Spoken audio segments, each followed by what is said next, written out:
Good morning, everyone. My name is Andrea, and I'm a reporter with China Daily. We're now at the Global Sources Fashion Fair, which is going to last for 4 days. And today is just going to be today is just the first day of the entire fair. And this fair is one of Hong Kong's biggest fashion fairs. And we're here now with Ms. Livia Yip. Ms. Livia Yip is the president of Global Sources Fashion Group. Livia, how do you feel about the first day of the entire fair? It was pretty good. Everything ran very smoothly, and thank God it's not raining, so it's good. Yeah. Could you maybe first tell us a little bit about how is this year compared to the previous years? How is this year different from the previous years? Actually, we've done a lot changes based on the market need. Changes including what we call the ecosystem. We try to have young designer who's still at the school, and then we put them at the exhibit here. Maybe you take a look at the Hall 9. There's a whole bunch of them. And then we have 5 schools work with us from Taiwan, from Hong Kong. And we also, then these young group graduated, then we try to give them an opportunity to be at the fair as well. We call Rising Designer, which is a little bit down the Hall 9, next to the Korean pavilion. You can see a lot of them, although they're not as famous or not famous enough to be the major brand, but then they're trying their very best to build their own business. So we give them a starting point. And then you can see that we also have the OEM, ODM, and OBM suppliers.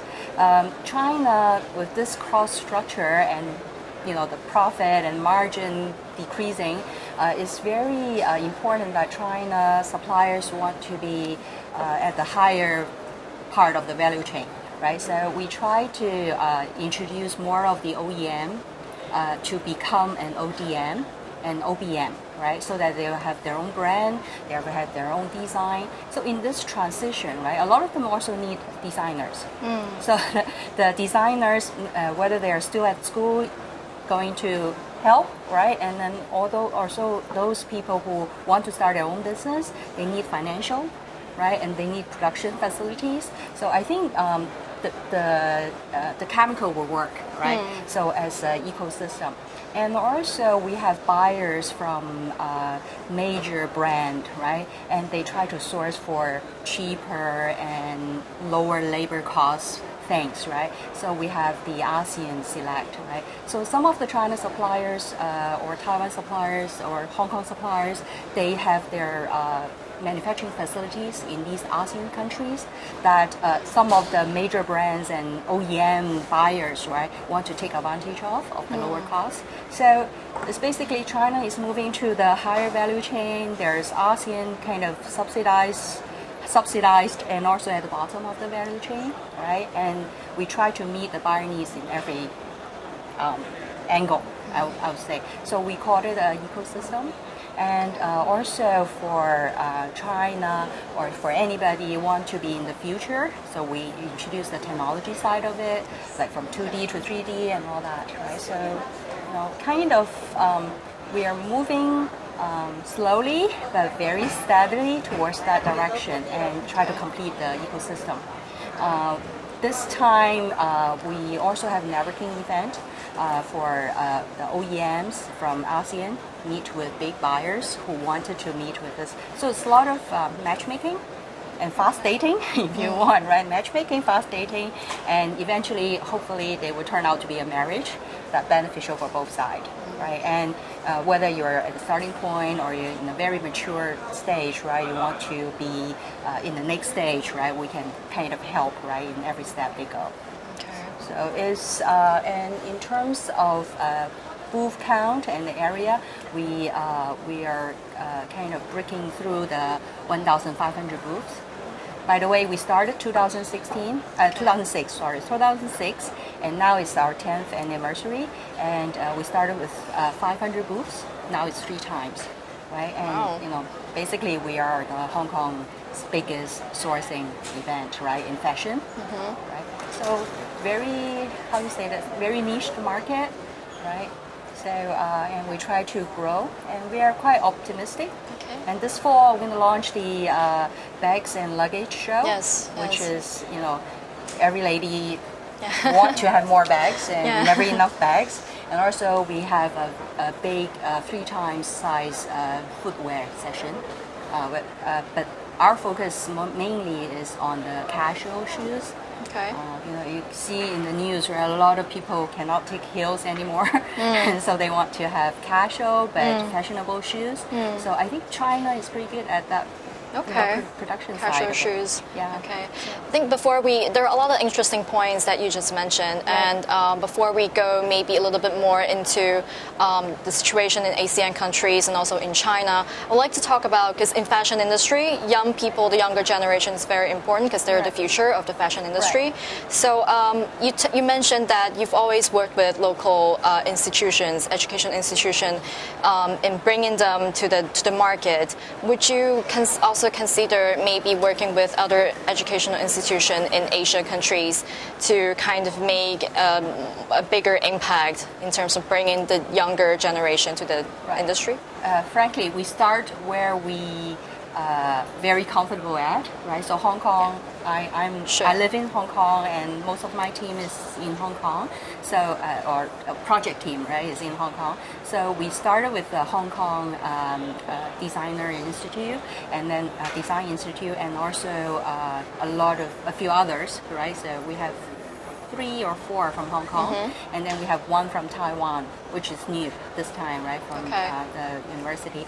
So we are also working to try to include other ASEAN country Okay. design schools. Okay. So they are maybe if you look at the history of this development, right? China in the old days, Vietnam is like China 20 years ago in terms of this fashion production, and they also have their designers. Sure. But then their main focus now, right, is kind of do the manufacturing. Okay. Kind of be the factory, right? So eventually they will also need to grow like Hong Kong, like Taiwan, like China now, right? Yeah. Or the coastal area of China now. So I think getting the young designers into this picture earlier will help them to speed up this kind of transition, right, from OEM to the ODM, OEM. The difficulty, right, with these ASEAN country is, if with English-speaking ability, Okay. like Philippines and like that, Okay. is a little bit easier. But for Vietnam and all that, right, their language and just like 25 years China, so probably take time. And whether the government or support, right, to have young designer coming out all this way, because they need to pay airport. The airfare, they need to pay the hotel, right? Although we subsidize them on the booth, right? But still, they need to have some kind of cost issues, right? So Hong Kong designer is a little bit easier because Okay. they're already here. Yeah. So that's why we start from the easiest. Do you way. think that Hong Kong would be a good platform for the Southeast Asian countries' designers to come here to showcase their products, or maybe it's better for them to just station in their own countries, and with that background, that's easier to promote their products and design? Well, Hong Kong is an international city, and a lot of buyers are very comfortable to come to Hong Kong, and they are how do you say this? Language-wise, maybe service-wise, maybe, right? But cities like Shanghai, like some of the very business-oriented cities in China, I think they are also very competitive. Okay. Singapore is also very competitive. I think we all have our own unique competitive advantage.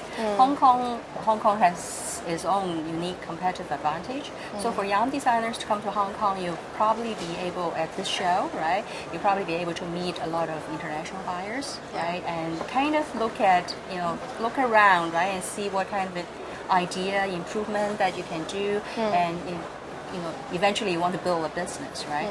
And I think everybody's dream is eventually to be in Milan, in New York, and Fashion Week and all that, right? So this is only a starting point, I would say, Okay. and it's a good starting point. Okay. Yeah.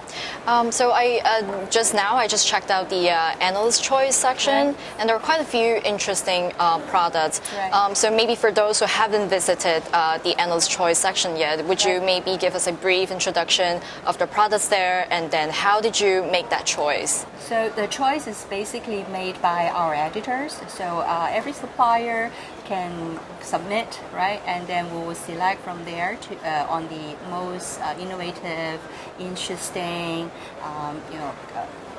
it doesn't really need to be electronic gadgets to be cool, right? So these things are cool things. And usually what happens is, fashion industry, you can say, wow, a lot of innovation, a lot of creativity in there. But in terms of suppliers, a lot of them are quite conservative and quite traditional. So how do you develop this innovation, coolness, and trendiness in these people? I think this annual choice is a good way of demonstrating China supplier also can be cool, right? And they also have design. They also think of new ways of using, doing the traditional things. So let's say fabric. You can have functional fabric. You can have the normal cotton fabric, right? It's very different. And then in terms of jewelry, used to wearing on the neck, now you can wear on the leg. And actually, it's quite hot, these things. So our editor will judge, right, whether this is. That's why we call it analyst choice, based on the international market trend, based on trendiness, based on coolness, based on innovation, to select this. We hope to have more, but then it's a process I think we need to go through. We talked a little bit about the designers in Southeast Asian countries, ASEAN countries. So now we're expecting that more and more manufacturing will be based there. But also in the meantime, a lot of designers are emerging in those countries as well. Can we maybe expect in the next few years that there will be more and more designers who can make an international impact? And how is this coming along? I would say is slower than I expected. Okay. I wish to be faster. So what we're going to do is we are contacting schools, right? Actually, a lot of the rising designers are actually graduates of the Hong Kong schools, and then they become, on their own, right? And the teachers will introduce us. I have this student who's starting a brand and starting her product design and all that.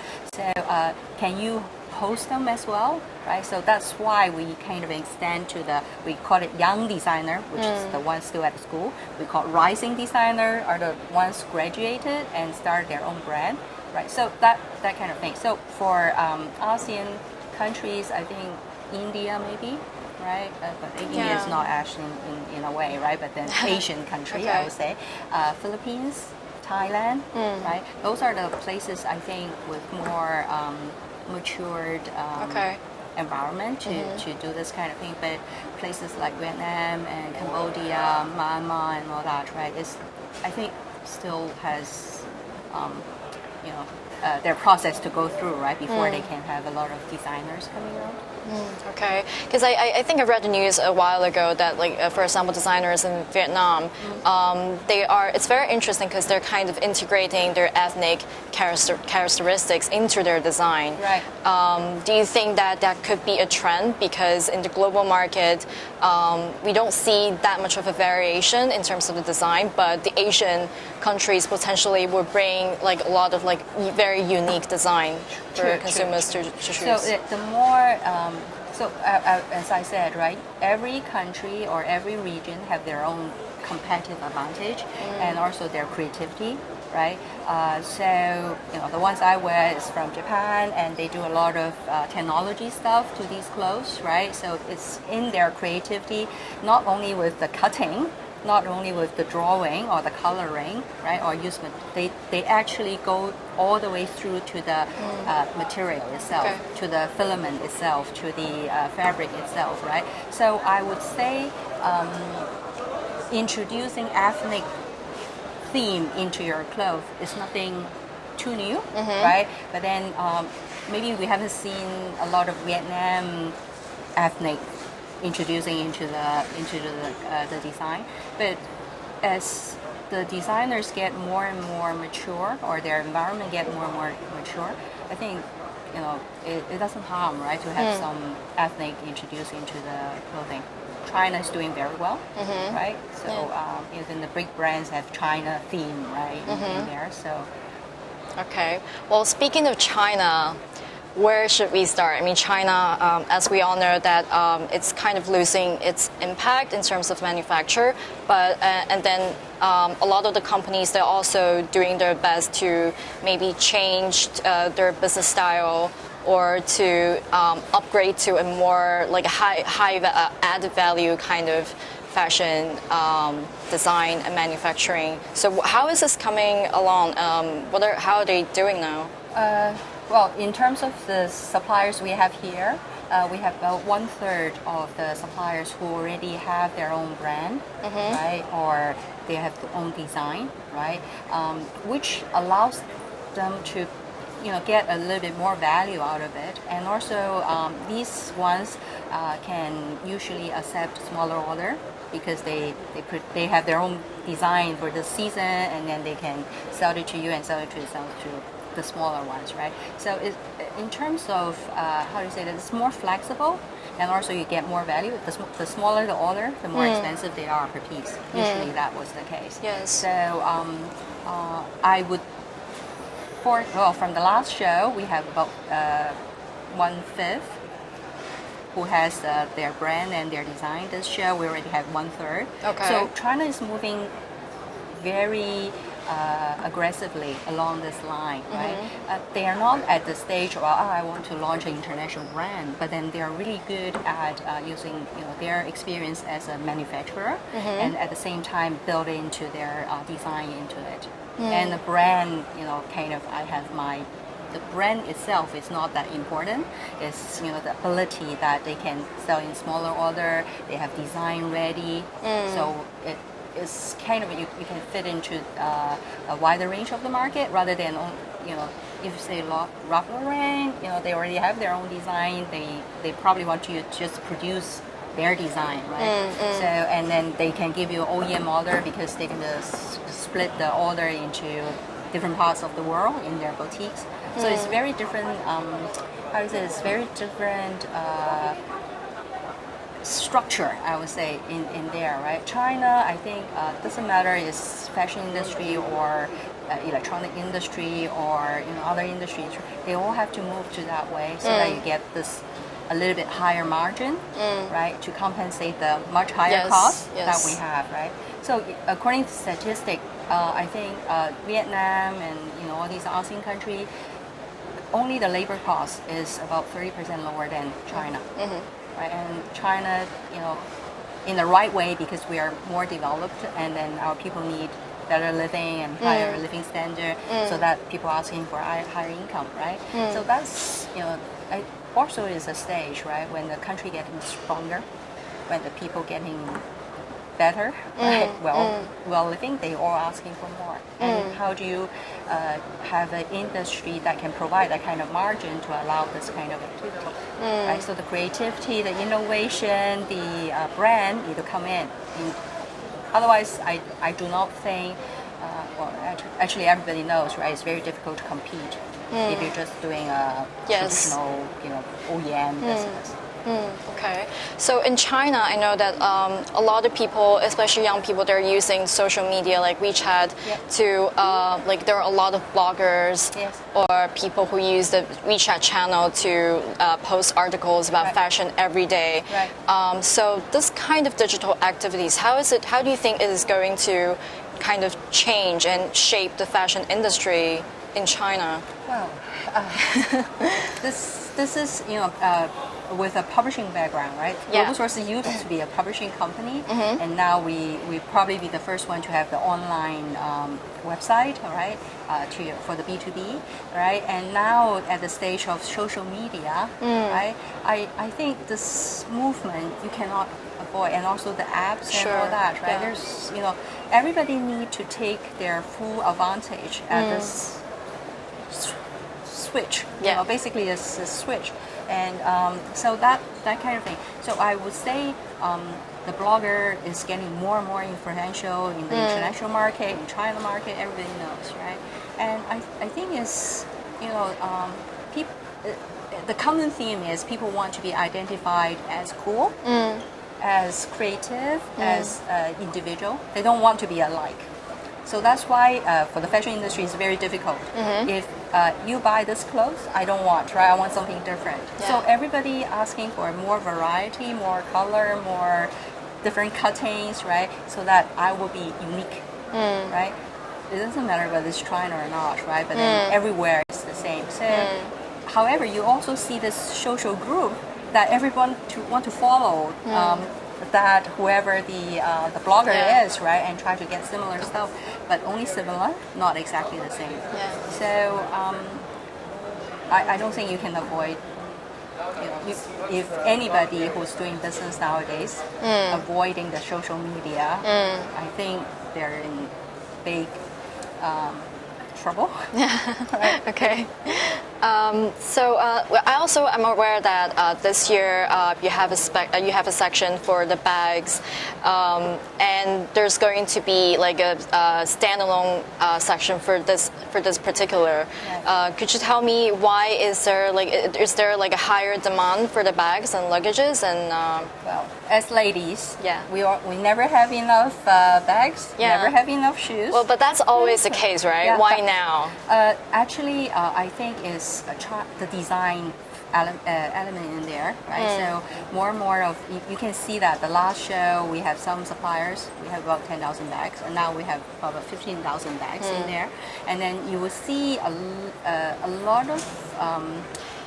The design become more fashionable, trendy, rather than the old-fashioned. So they probably sell to the less developed countries. Now Okay. they are actually good enough to participate in the international market, like even the mature market like US and all that. So I think with that trend, and also people nowadays may not just go for brand things. They want to have practical and well-designed stuff Okay. and price right. So I think China is in this right position, right? We have a little bit of this, we have a little bit of that, and that. This is what the international market want. And I think the supplier themselves also feels that, right? And they are more confident to come out and as representing their not just as an OEM but ODM, right? And get more margin out of it. So one side is pull, the other side is push, and they actually cannot just sit there and not participating in this change. So I think we are catching the right moment. Okay. Right? And where the supplier has this need, where the buyers has this need, and then we are in the right kind of platform. Right? So I would think I would expect the next show, the fourth show, which will launch the bags and luggage show, right? So that one we will have another big growth in this number of booths and number of suppliers. So all in all, right, bags, luggage, right, used to be very, except for the very major brand, there used to be very standard thing, right, luggage. Now you can see that luggage become more and more fashionable. You want to have design, you want to be very light, new material we're using. And you see that the luggage, brands, right? They're coming out with new designs, new colors, new thickness, new lock, and technology-wise and also the design-wise, right? Getting, more better, Yeah. right? But then they're expensive, right? I think China provide a medium market there. So it's mainly driven by the market in China. Mainly driven by the market in China.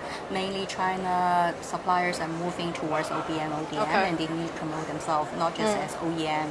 And Samsung might give them an order and they just produce it instead of they design their own and come out to have a booth of their own, right? And you see a lot of very impressive booth there as well. Right? Yeah. And one at the corner, just the Hall 10. It's really. They've been here for many, many years. So, yeah. Do you have a favorite bag that you have in mind that you want to get as well? I would say backpack. Nowadays, people go for practicalness with some design. Right? I would say you see that about half of the ladies will use backpack as their handbag. Okay. Right? So not just handbag, but the backpack, very fashionable, I think, must have. Okay, that sounds interesting.